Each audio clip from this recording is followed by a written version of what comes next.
ত্রিপুরাকে মাদক মুক্ত করার লক্ষ্যে এবার প্রতিদিন পুলিশের অভিযান অব্যাহত রয়েছে। সেই জায়গায় দাঁড়িয়ে কোথাও না কোথাও প্রতিদিনই উদ্ধার হচ্ছে বিপুল পরিমাণ নিষিদ্ধ মাদকদ্রব্য। এবার আগরতলা আমতলী থানার পুলিশের জালে ধরা পড়ল এক যুবক। পুলিশের জালে ধরা পড়া সেই যুবকের কাছ থেকে উদ্ধার হয়েছে প্রায় 18 কেজি শুকনো গাঁজা।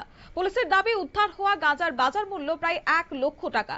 কিভাবে ধরা পড়লো অভিযুক্ত, কোথায় নিয়ে যাওয়া হচ্ছিল সেই প্রসঙ্গে যদি বলতে হয় যে মঙ্গলবার সকালবেলাতে খবর রয়েছে যে নিয়মিত নাকা চেকিং চলাকালীন বড়সড় সাফল্য পেয়েছে আমতলী থানার পুলিশ এবং চেকিং সময়ে সন্দেহজনকভাবে চলাফেরা করা এক যুবককে আটক করে তল্লাশি চালানো হয় এবং তার ব্যাগ থেকেই উদ্ধার হয়েছে এই 18 কেজি শুকনো গাঁজা। এই প্রসঙ্গে কি বললেন আমতলী থানার ওসি পরিতোষ দাস, শুনুন।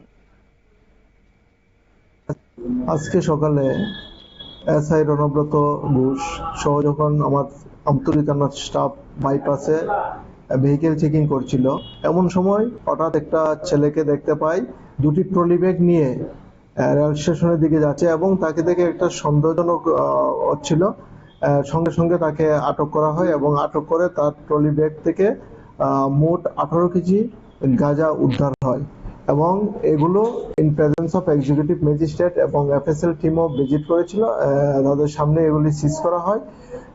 এই বিষয়ে আমরা একটা এনডিপিএস একটা মামলা নথিভুক্ত করেছি এবং আগামীকাল আসামিকে পুলিশ রিমান্ড চেয়ে আদালতে প্রেরণ করব। যে গাঁজাগুলি উদ্ধার করা হয়েছে তার বাজার মূল্য আনুমানিক 1 লক্ষ টাকা হবে এবং যাকে অ্যারেস্ট করেছি আমরা তার বাড়ি গোমতী ডিস্ট্রিক্টে। আটক যুবককে থানায় নিয়ে গিয়ে জিজ্ঞাসাবাদ শুরু করলে সে প্রাথমিকভাবে স্বীকার করেছে যে এই গাঁজা নিয়ে সে গুয়াহাটি যাওয়ার পরিকল্পনা করছিল।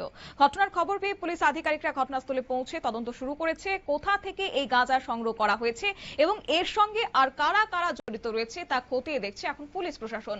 সচেতন মহলের দাবি হচ্ছে এইভাবে যদি আগামী দিনেও অব্যাহত থাকে শক্ত হাতে পুলিশের নেশা বিরোধী অভিযান, তাহলে হয়তো বা আগামী দিনে বাস্তবে সম্পূর্ণ লক্ষ্য করা যাবে নেশা মুক্ত ত্রিপুরা। নিয়ে নিচ্ছি ছোট্ট একটি বিজ্ঞাপন বিরতি, সঙ্গে থাকুন।